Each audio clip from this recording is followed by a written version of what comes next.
Hello, Capricorn. Welcome to Ula Tea Leaf Readings. My name is Lenor, and today I'm going to be reading your tea leaves. All right, welcome. I am so excited to be here with you today. You can hear my voice is a little, I don't know, right? We've started school over here, elementary, and it was bound to happen. But the second week of school, my goodness. So let's just all collectively put our powers, our energies together and, kind of hope that we all have a pretty, I don't know, an easy flu season, right? Please. So anyways, thank you for being here. Sorry about the voice. I'm going to do my best with it.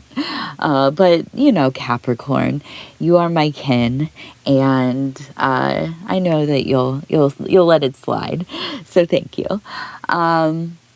So we have to open this princess energy. I love, especially the discs, right? In the Thoth deck, or Thoth system, I should say. And the princess, I'm a Virgo, okay? So, I have a fondness for the earthen elemental cards and archetypes. And this particular one, and let me just lift it up. Let's get closer. It's just so beautiful. Look at her. She is pregnant with life. You can see in her midsection, she is, in fact, pregnant, physically pregnant. And she is standing in the woods. But you can see that it's getting colder. It's autumn, right? Look there's no leaves. We can also see that she is wearing the beautiful horns. We have also the great balance, right? Everything is open. You can see the petals of the flowers on each level have unfurled and exposed the great mystery. And that is, right, the great balance, that the feminine, the masculine, all things coming together in combination. And yes, that star is born. So I have such an affinity for this energy, and this is also one in a practical sense that is very much about being open to new ideas, okay? Being open to trying things in your life. Being open to living different ways. Now, I don't know how old you are or what your life has been like, but, if you are older like I am, which I'm now in my 40s, I love saying that,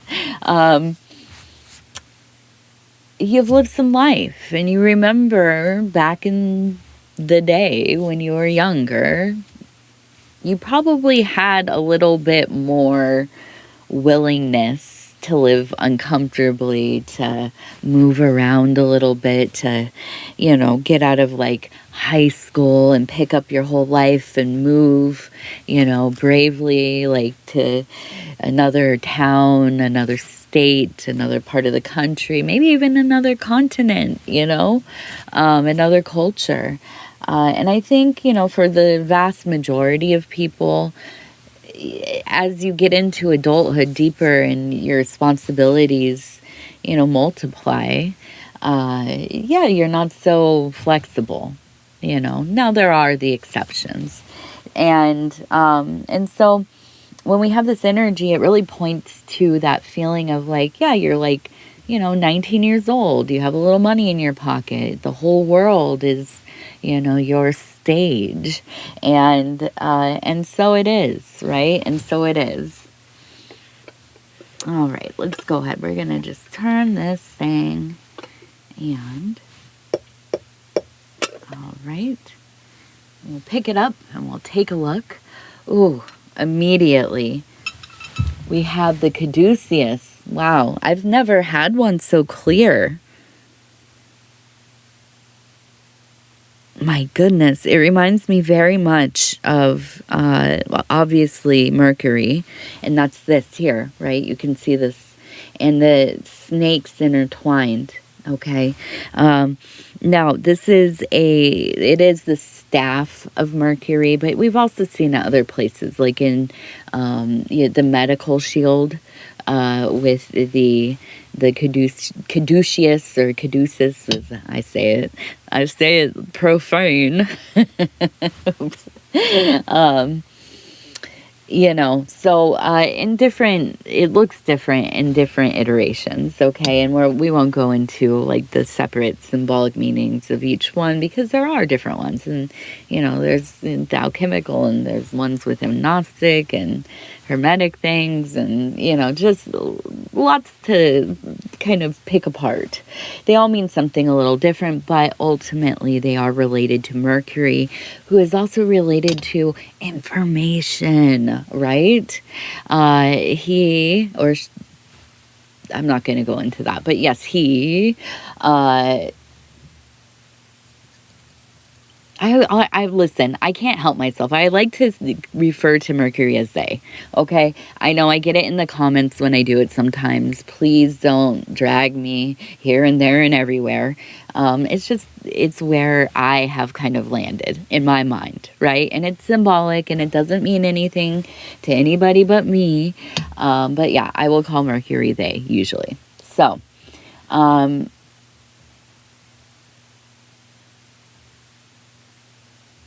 the communication is tied so much to Mercury because they are the god of communication, right? The messenger of the gods. And not only that, the messenger, the overseer of crossroads and decision making, but also being flexible, fluid, having many perceptions of things, not being aligned with anything, never, signing your name to a paper or an institute, or, I'm this and this is all that I, will ever, I'm inflexible in, whatever, if it's politics, religion, cultural things, identity things. And Mercury is kind of the opposite of being that kind of rigid devotion to an idea, right? An idea about self. So it's so interesting to see this like right off the top. Now, the other part of it is it also reminds me of Artemis so much, which is, Diana, Artemis. This is a mother energy, but not just like any old mother. This is the mother when she is in her prime fertility and having children, right? Or being in a posture of being quite nurturing, right? And that's what it's all about. If you've had kids, or if you've been around kids, if you have, maybe you were like the oldest and you had siblings and you've watched how it goes raising children, that in those early years, it is so all-consuming that you live in a different reality than anybody else around you who is not raising children that age actively. It is, in those newborn years and those infant years and up through the toddlers, and, I assume it keeps going for a while at least. I feel like I'm very involved in, just kid life most of the time. So it's still in it, even with a 5-year-old, right? And so when I see like Artemis especially, and it is, if you have ever seen the depiction of Artemis where she is standing upright and she is covered in mammaries, right? That is breasts, right? And oftentimes it'll be depicted that she is, kind of like squirting milk out of her mammaries. I'm scared. The algorithm here. I love you, algorithm. I love you, YouTube. But it is a sense of, yeah, mother's milk, right? The most holy of substances, I would say. Maybe not the most. I'm biased. I'm a little biased. I am mom life, right? I was like very into the whole culture of, breastfeeding and you might even remember that if you've been here for my readings throughout the years. I think I was still nursing when I first started my readings, because I remember actually holding my daughter and feeding her while I was recording. And anyways, what, fed is best. Let me just say that. Fed is best. If you know, you know. But there is a sense of just an all-consuming safety, an all-consuming belovedness, a unconditional love, to be just wrapped in the light of the mother, right? And I'm not talking necessarily about like your actual mother, because, we all have, I'm sure we all have a bit of a complex with our human mothers. Okay, so when it's not always easy to receive the feeling of the divine feminine motherhood, because a lot of us have not experienced it in practice, right? We haven't had that kind of dynamic with anybody. And so I think it can be quite healing, at least in my experience. And I have leaned heavily on the goddesses throughout my, experience of becoming a mother and trying to figure it out day by day. Because I don't have a mom that's alive, that is, let me say, I have an acquired mother. She is going through the mid stages of Alzheimer's, and my biological mother passed away when I was young. So I've leaned heavily on goddess archetypes and practitioners of the goddesses, right? That is priestesses, that is devotees, that is, people who dwell in the light of the mother, both, the day side mother and the dark mother. And that has been the sustenance that I have needed. I never knew I needed it so badly, but I found that I did. So when I see this beautiful, beautiful image here, I see two things.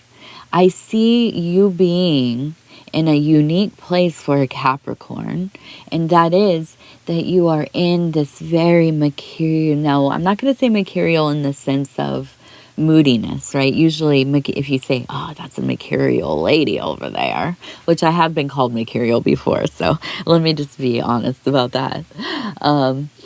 It usually means, oh, this lady's, moody. She's shifting from one, mood to another quickly. But I'm seeing it in the sense that it is like quicksilver, right? Which is the imagery of it's the metal association and imagery that we're trying to get here with Mercury. And that is one that forms into anything, right? Have you ever seen Mercury, like and this will age me as well, in a what's it called, thermometer, right? When it's getting older, probably should have been thrown away at that point, but you can see that it, like, kind of, when you rotate the thermometer, you can see the mercury moving around and reforming itself. So it is like a liquid metal, right? And so for me to call you mercurial, I'm looking at you as being in this place where you're very flexible, but you're fortified as well, because you are still that strength of metal, but you are able to form into whatever kind of situation that you need to right now, right? You're just making it happen. It doesn't matter how it's going to happen, but you're going to make it happen, right? And that is not something that is very common in the Capricorn experience. A lot of times they think that you have an idea about something, and if it deviates from that very much, that can be very uncomfortable for you. Now, having this like very flexible disposition that you're in, I think that really allots you to be exploring these very like feminine, healing, nurturing aspects of self, but also I feel like it's like you have been looking for it in your life, and maybe you have been kind of very narrow about where you have looked for maybe social connections. Like maybe you're the type of person that like, you know, most of the people you know in your life are family or they're people you work with. And though you maybe have made some really good friendships with your colleagues, it's a lot of it is about proximity, right? Or like you're there, so you know you might as well make some connections. You spend 8 hours of your life with these people every day, and you know, beyond that, maybe you don't really cultivate a lot of connection with people. And so it would make sense that probably, unless you're very fortunate, you're not going to find this grouping of feminine energy that is very motherly, that is very loving and inviting, right? So I feel like in this time there is this flexibility within you where it is propelling you out into social, soulful situations. And it might even be kind of like confronting at first, or it might feel almost kind of like you're walking into a place for the first time and you notice there's already like established groups of people, and you immediately might, and this is me, might think, oh, this is like a very cliquey place, or they've known each other for a million years. This is going to be hard to kind of like come in here and like, you know, form relationships with people who already know each other. And, you know, and you might have that moment of anxiety or, you know, even feeling like, I don't know about this.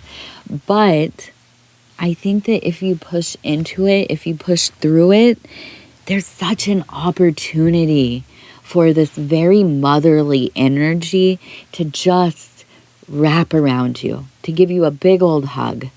And I think this is really important for you. I think this is something that you need more than you know. Okay?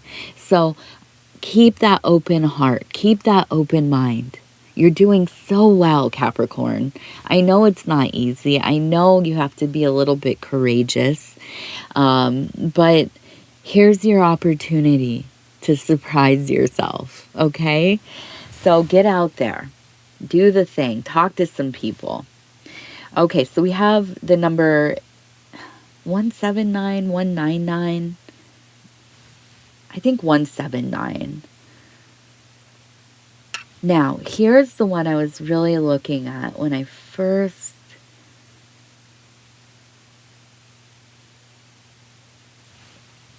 Okay, so we have Odin, maybe Odin. Right here, you can see the dude with the bird, and it's kind of hard to see, but if we turn it like this, you can see, okay, so first, here's the head of this guy, here's his body, his legs, and you can see his little shoe. Well, he has something on his arm over here, but it looks more like he's holding a snail. Doesn't that look like a little snail right there? And then he has a bird right there. But if you see, he's holding a bird right here. Okay? It's hard to see with the light, but I can see it. It's right there. Okay, so I feel like this is definitely our Wednesday god, right? This is... I love the mythologies. This is the dude that sacrifices everything to hang upon the tree of life, to receive the insights, right? And ultimate self-sacrifice, ultimate, really ridding oneself of identity, letting go of all the histories, of all that is, all of the attachments that keep you, grounded. They keep you tied to the stories that you tell yourself about your life, about who you are, about what is meaningful, what is not, where you've achieved, where you've lost, all of these things, right? And you abandon it all to some degree to be able to do these, these feats that, and I'm not saying to do literally what the mythologies say, but it's symbolic. It is letting go of everything so that you can experience baseline again, really. Did we see this in like communities of people that do like extreme what is it called, minimalism? This is one of the steps of shedding, right? This is that impulse of getting rid of the skins that we wear, of the identities that we wear, of the things that we were told are important, all the things that you need, all of your responsibilities you take on, all of the beliefs that we narrow ourselves with, and so on and so forth, and letting go of all of this stuff and going to the wilderness. Right? And that could be literal, but it could also be metaphorical or symbolic. And so I look at this beautiful archetype that is also very rough, right? And violent at times, and unfair, and contradictory, and also very much kind of a scoundrel. But it's beautiful because this is one of the others, right? We're not talking about like Zeus or Helios or, I don't know, Adonis or something. We're talking about like a scraggly, mean, old spit in your face through missing teeth type of dude, right? Like this guy's like, he's not pretty, but he's right most of the time, right? Because he follows his sense of conviction. And, as a god, that's maybe a little different than a human, but it is allegorical. So we learn here, sometimes we have to humble. Sometimes we have to fall from grace a little bit. Sometimes we have to just embrace our flaws, our differences, and use them as, instead of things that are like going to sink our confidence, use them as reasons to, power ourselves, and that it's a little dash of cynical, a little dash of self-awareness and self-deprecation never hurt anybody. Okay? In fact, these are my favorite people. So we have this energy of the other, the self-sacrificer. Okay? But we also have over here a person who is behind a plow. Okay? So we have a person standing here, their arms are out, and they are plowing the fields. We are coming into a time of harvest and a time of sowing. That is in the southern hemisphere, coming into spring. So crops will be planted.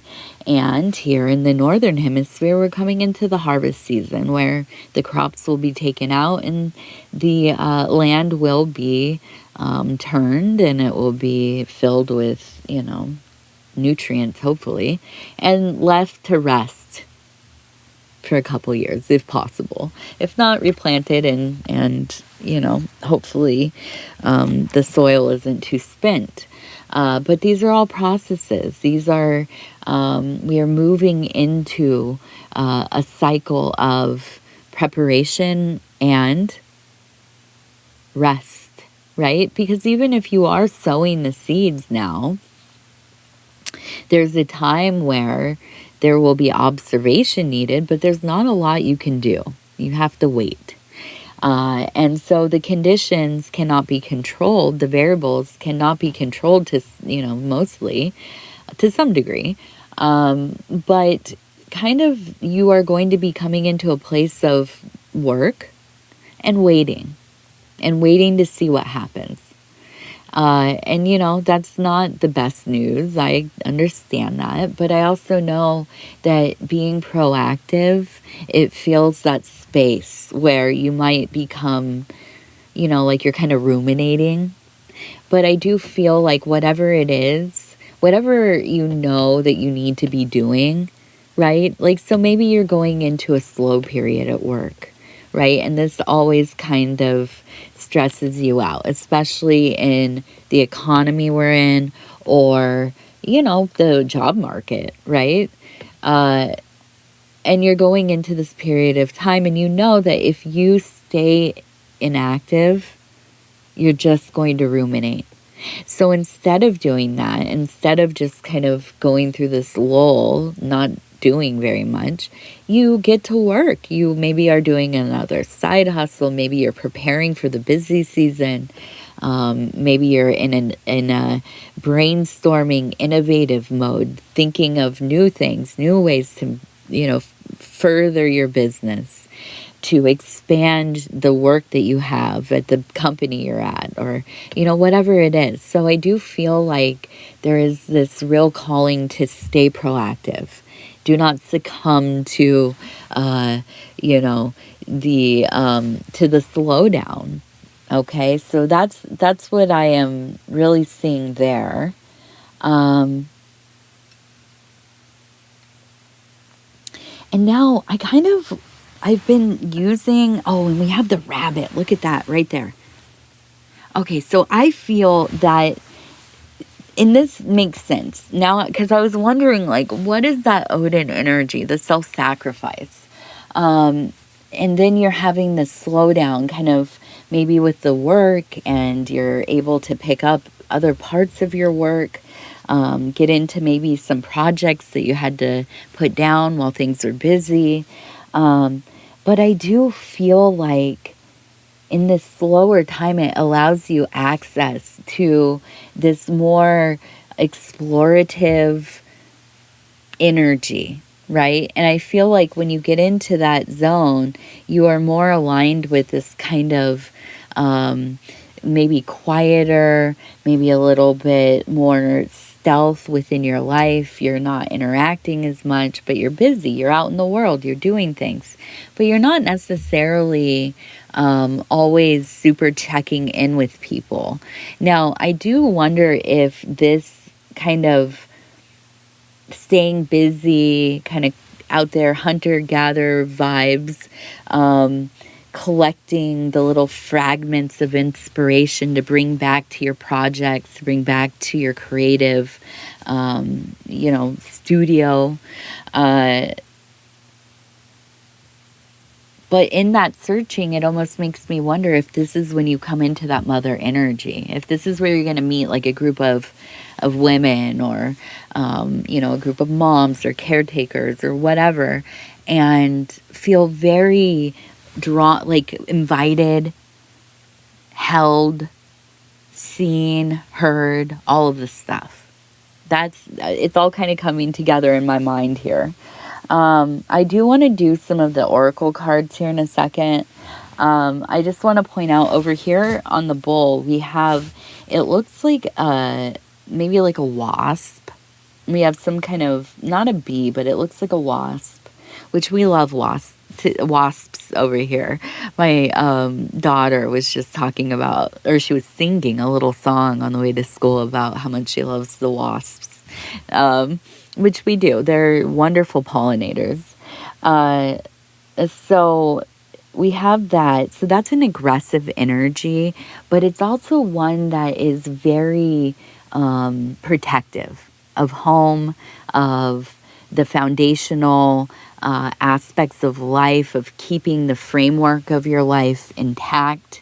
And so I feel like you're not super open to bringing outsiders into your family unit or your personal life, but I do feel like you going outside of your little kingdom and meeting people, you're a little bit more open to that. Okay. I don't really foresee you bringing them back into your personal life, though. I do kind of see this as you going out into the world and meeting people and dwelling with them there, but not necessarily crossing it back over into, like inviting them over to your house or whatever. We also have the heart, and we have kind of like just a little smiley dude. And to me, it just feels like maybe you have a spouse or a significant other or a good friend or somebody you're very close to, and they're just like a very consistently like okay person, like with life, like not overly happy, but not really sad either. Just kind of a really like consistently stable person. And I think this is somebody that your relationship is really important because it's very balancing for you. I feel like you feel very balanced when you're with them. And that's a wonderful thing. Now, we're going to I want to just see, like, what's going on with you in the next week, right? And I'm always, like, kind of fake shuffling. I mean, they're shuffled, but I hate doing it like this.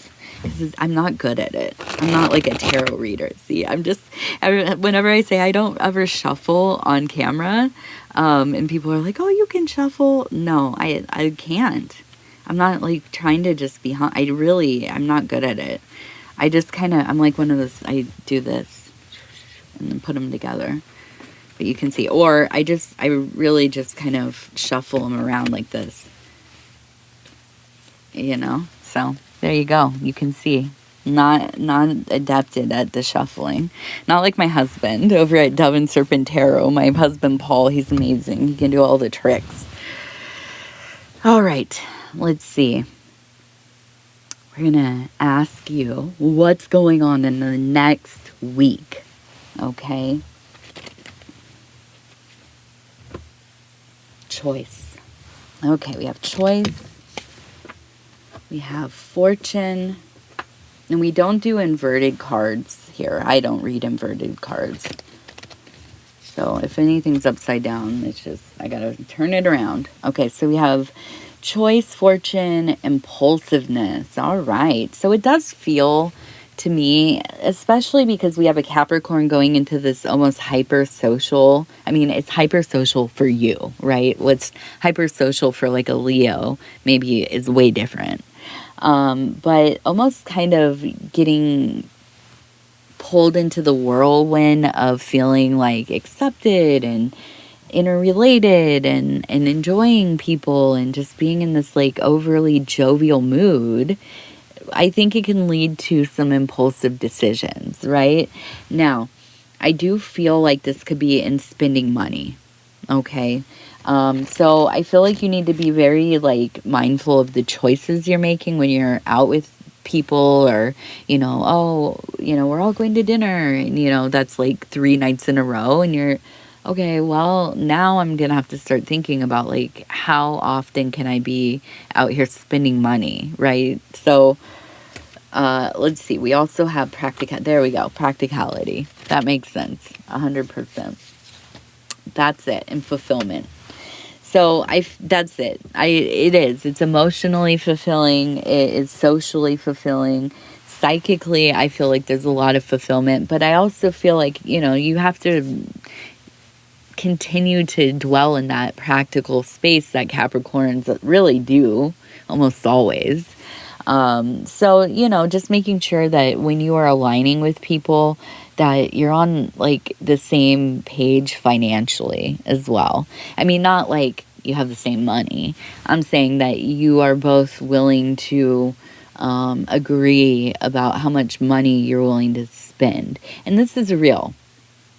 It's real. I'm not saying friendships have to be like even and everybody has to spend the same amount of money on things and this and that.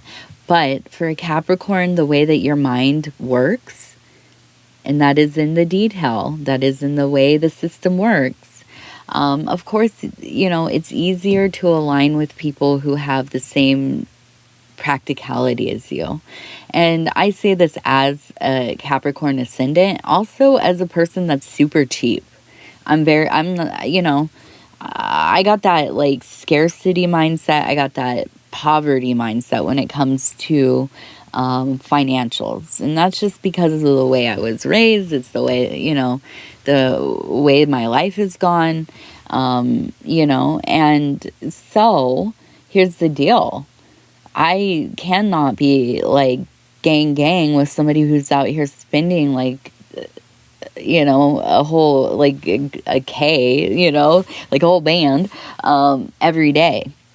And there are people that do live that way. I mean, that's, hopefully you're not out here like blowing $1,000 every day. That gives me anxiety just thinking about it. But,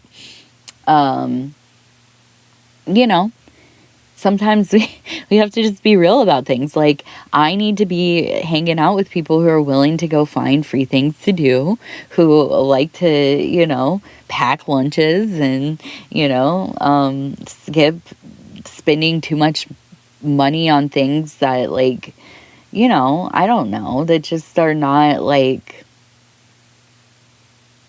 fulfilling in some way, I guess. Like this, yeah, fulfillment. Like, if I'm going somewhere and it's just going to be me being uncomfortable the whole time and I'm paying like, $30 a ticket or something, which it is. Everything's so expensive now. You know that. I know that. So we have to be more discerning, and that's the kind of people I need in my life.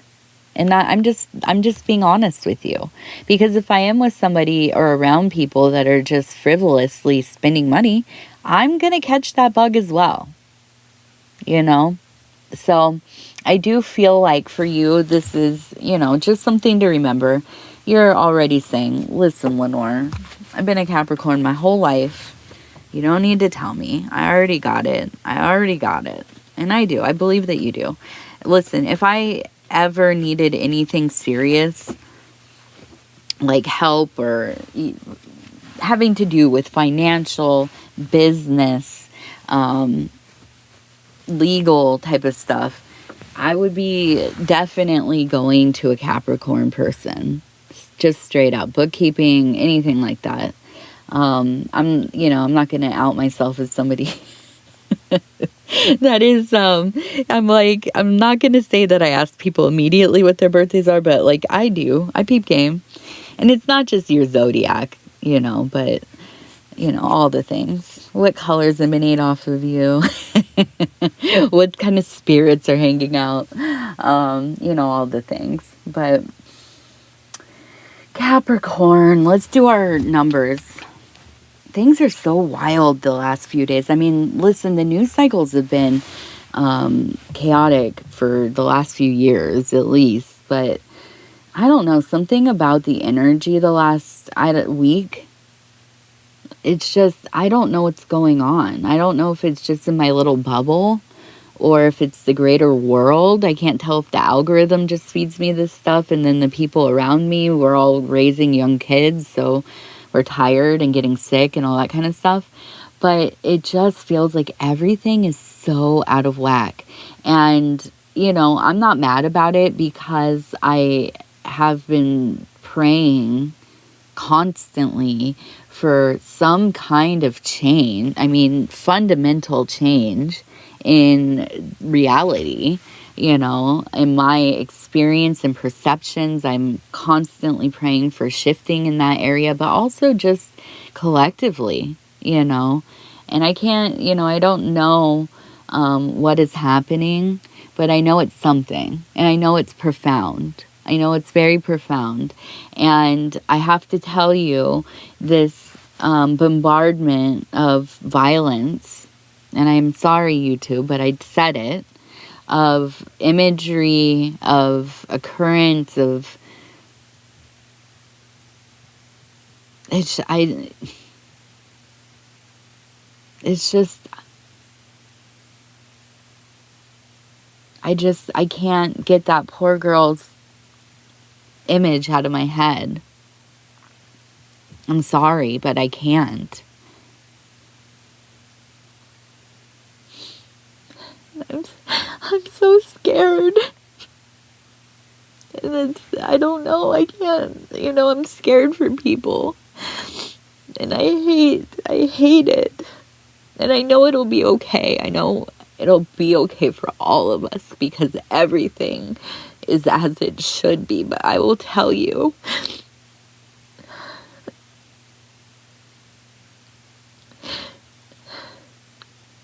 and I'm focused on it because I have a young daughter.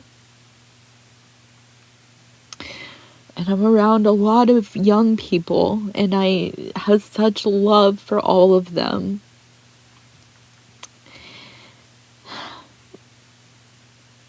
It's just something is going on, and, it hurts to not be able to fix it. So, anyways, I will not apologize for crying, and I will not apologize for talking about this. Because I don't care what the implications of anything are politically or socially or whatever. I don't care. I know that I love people, and I worry for them, and I pray for them, and I hope that things will get better. I hope that people will start doing the work and start taking care of each other. And taking care of themselves. Because we can't live like this, you guys.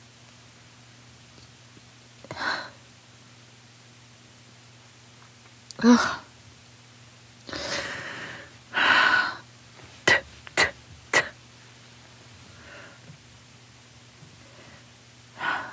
Thank you for being here with me. And I lost your freaking first lucky number. So I'm going to do it again. I'm sorry about that. It was worth it. Now we have number 69. Number 50. And number 35. All right, my loves, I'm going to get up out of here. I got to go wipe my face. I need some cold water on my face. I'm going to be real. Anyways, I love you. Thank you for being here. It's going to be all right. It's going to be all right. We're not going to let them win. Whoever that is. Whatever that is. Right? We're going to be okay. I know it. We just got to get to work. We got to get to work. We got to stop sitting around and thinking, oh, I wish. Let's do the work. Let us fortify ourselves. Let's fortify each other. Let's be what we are. And that's not somebody that's just going to lay down and let the world fall apart. Well, parts of it will, right? Rightfully so. But yeah, we're not just gonna give up. And it's gonna be all right. I love you. Be safe. Take care of each other. Good night.